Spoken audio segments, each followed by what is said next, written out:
Эфир нашего канала продолжает выпуск новостей. В студии Сергей Михедов. Здравствуйте. И вот главные темы этого часа. Тонны взрывчатки подготовлены для уничтожения заторов на реках Якутии. Почему ледоход в этом году ожидается непростым? Подведены итоги тотального диктанта в Алдане. Сколько знатоков русского языка отмечено наградами. Плетение бисером, оригами и другие способы создать красивые вещи собственными руками. В столице проводят мастер-классы для рукодельниц. Для избавления от заторов на реках Якутии во время ледохода планируют использовать 30 тонн боеприпасов. Об этом сообщил первый зампред Госком ОБЖ региона Иннокентий Андросов в передаче «Актуальное интервью» на нашем канале. В случае крупных заторов объем взрывчатки могут увеличить до 100 тонн. По его словам, из-за затяжной осени и крепких морозов зимой прохождение ледохода может стать непростым. Однако власти республики приняли все необходимые меры для предупреждения затоплений. По прогнозам гидрологов, вскрытие рек ожидается раньше обычных сроков. В Айхальском обогатительном комбинате возобновят горные работы на трубке «Заря» с 1 июля. Деятельность карьера была приостановлена 15 мая прошлого года из-за экономического кризиса, вызванного пандемией. В прошлом году останавливали и рудник Айхал. Во время простоя на предприятии осталась часть персонала. Они обеспечивали бесперебойную работу. С 1 октября работы на руднике возобновили и удалось добыть порядка 300 тысяч тонн руды. Создали в комбинате и новый цех, центр комплексного сервиса. Сегодня он насчитывает свыше 1000 человек. Цех объединил все ремонтные службы, однако многие работники остались недовольны результатами специальной оценки условий труда. Было обращение коллективное, мотивированное мнение профсоюза, после чего было проработан ряд вопросов касаемо и изучения этих документов, которые получили мы по СООТу. Проработан ряд мероприятий, принято все-таки решение о том, что мы по одной из профессий, касаемо энергетического профиля, это ЦСО фабрики, будем проводить повторную оценку. С начала апреля в столичный травмпункт обратились более 1600 человек. Из них примерно половина получили различные травмы на улице во время гололеда. Чаще всего горожане обращаются к специалистам с повреждениями лодыжек, лучевой кости, ушибами плечевого и коленного сустава.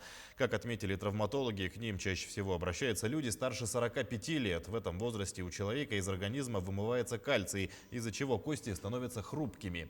Таким образом, падения чреваты более серьезными травмами, которые требуют хирургического вмешательства.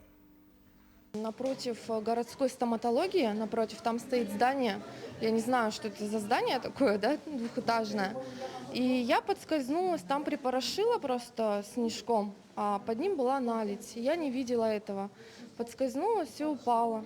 Причем, знаете, я думала, что меня это в жизни никогда не коснется. Потому что я получила такой страшный перелом, причем мне делали операцию. Для меня это вообще шок был. Если нет возможности сделать все тротуары у нас в городе Якутске, хотя бы песочком посыпать все эти тротуары. В России сегодня отмечается Национальный день донора. На сегодняшний день искусственных заменителей крови не существует, и донорство – это единственный способ ее получить. По данным ВОЗ, каждый 4-й человек на планете нуждается или будет нуждаться в переливании. Сегодня в Якутии насчитывается более 10 тысяч доноров крови. Сдать ее может любой житель старше 18 лет. В республиканской станции переливания для этой процедуры созданы все условия. При себе нужно иметь только паспорт, СНИЛС и результаты ФЛГ. Медицинский осмотр и общий анализ крови проводятся на месте.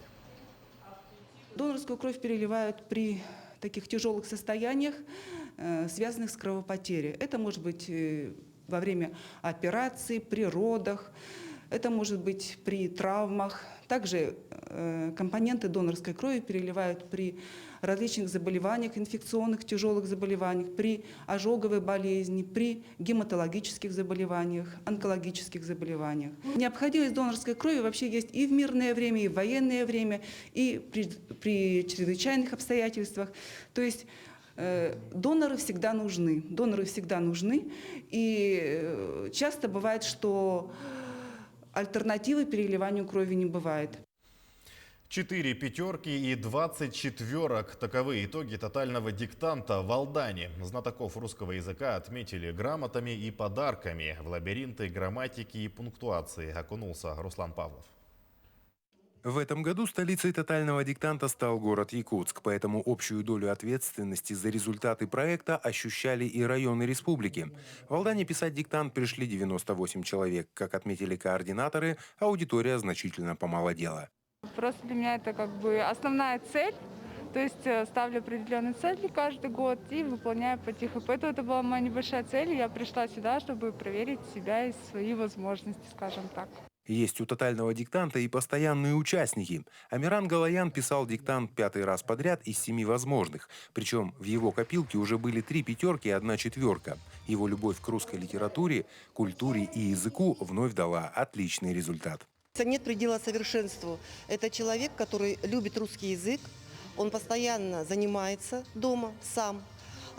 Кроме того, когда у нас были организованы курсы «Русский по пятницам», он их посещал. Каждый раз сочинение какого-нибудь нового автора, другого автора, авторы разные, соответственно, и трудности для каждого человека определенно разные. Кому-то, допустим, сложнее, где пунктуация сложная, прямой речи много, а другому, допустим, с орфографией сложно. Но мне интересно разных авторов попробовать, диктанты от разных авторов написать. Просто интересно.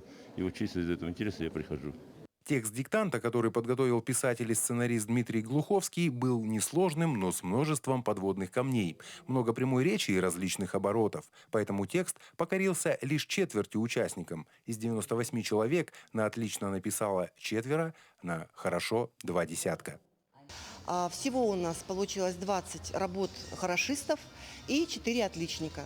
Причем я хочу сказать, что работы отличников перепроверяли еще и филологи Новосибирского государственного университета. Из-за пандемии тотальный диктант проходил на одной площадке – в Алданском политехникуме. Координаторы проекта в Алдане полны надежды, что в следующем году в мероприятии будут задействованы традиционные 2 локации, а участников праздника русского языка станет в 2 раза больше. Руслан Павлов, Георгий Баранов, Алдан.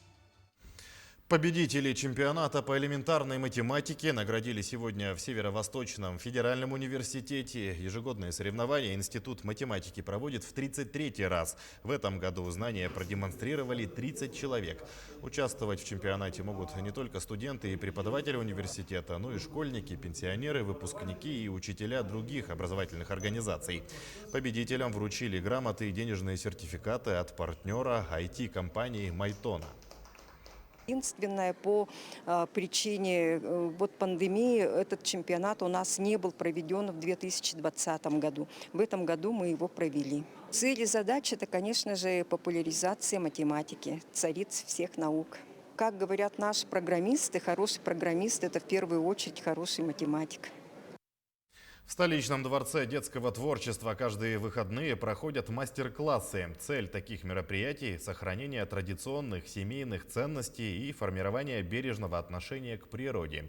Виктория Федорова посетила творческие студии.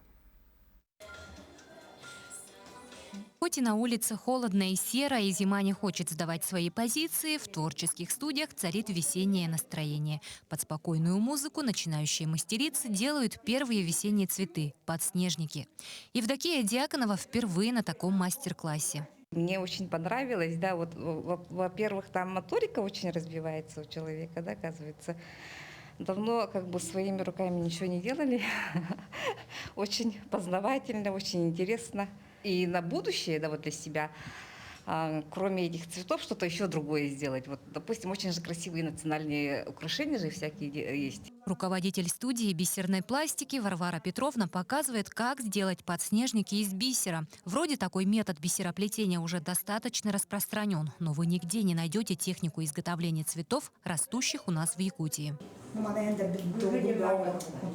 Еще одна техника рукоделия – валяние из шерсти. Участников здесь тоже немало. Независимо от возраста, все заняты одним делом. Она очень воздушная, поэтому силы не надо при выдергивании. Также и по технике оригами, куда пришла научный сотрудник Института биологических проблем Мария Владимирцева. По ее мнению, главная цель таких творческих встреч – воспитание любви к природе. Я с первого раза не научусь этого делать, да?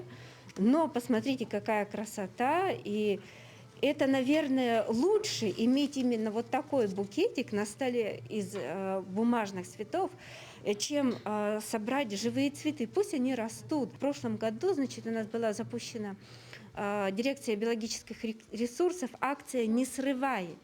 То есть предлагалось населению не срывать подснежники, а их фотографировать и выкладывать у себя на странице Инстаграма. Самая юная участница Диана пришла на мастер-класс вместе с мамой. Мне очень нравится делать оригами. Из бумаги делается просто, но иногда сложно. Подснежники, они очень красивые, и я их сейчас делаю. Как отмечают организаторы, такие воскресные мастер-классы разной направленности постепенно становятся доброй традицией. Виктория Федорова, Владимир Павлов, Якутск. К этому часу это все новости. Оставайтесь на телеканале Якутия 24.